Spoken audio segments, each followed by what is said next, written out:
A Gran Turismo icon is back. The Toyota GT1 has returned for the 1.44 update, and today we're here to answer the simple question: should you buy it? Although in reality that question isn't as simple as it first seems. It really does depend on what kind of player you are, but more on that later. Should you, however, decide to buy this car, it is available right now in the Legend dealership for 2.5 million credits. And as suspected, it's a Group 2 vehicle. This somewhat makes sense with cars like the Mercedes CLK LM and McLaren F1 Longtail also being in Group 2.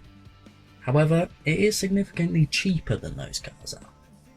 Of course, for some players the 2.5 million credit price still isn't pocket change, but you can currently try the car out for free by loaning it for the latest online time trial held at Fuji Speedway.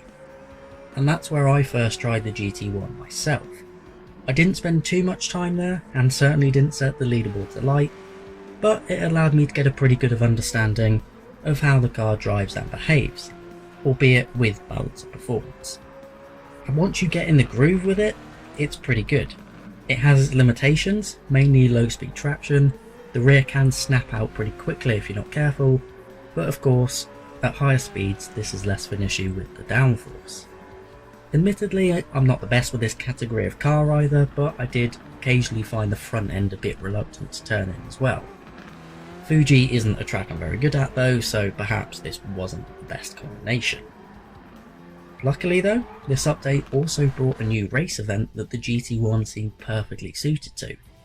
A 10-lap race at Le Mans with a 900 performance point limit.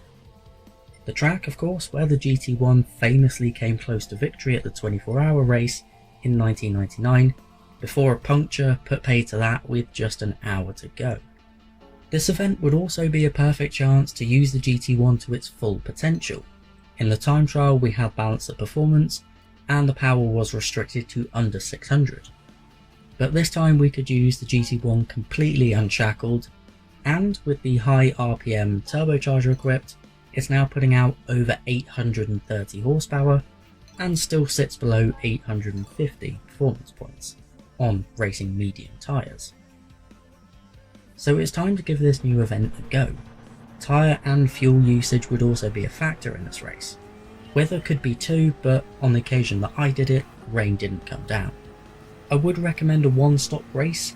I have my fuel map set to 2 or 3 for most of the time, and the GT1 handily beat the competition, despite starting 45 seconds behind the lead, in true Gran Turismo fashion. The car instantly felt more at home here, and it's also a track that I'm more familiar with. And like I said, it's more than good enough for this event.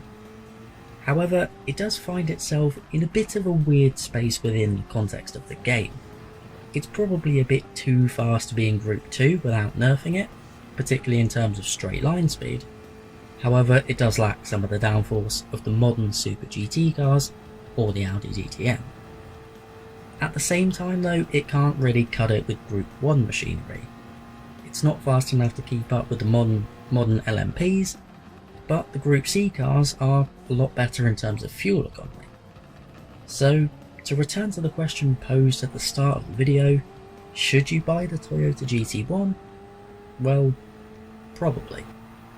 For many players, the nostalgia factor alone will make this an incredibly easy decision. I've been playing Gran Turismo since GT4, yet honestly I think this is the first time I've actually driven the Toyota GT1. But it just looks right, you know? This is absolutely a car that belongs in Gran Turismo in full glory because it's beautiful. It also sounds pretty damn good too.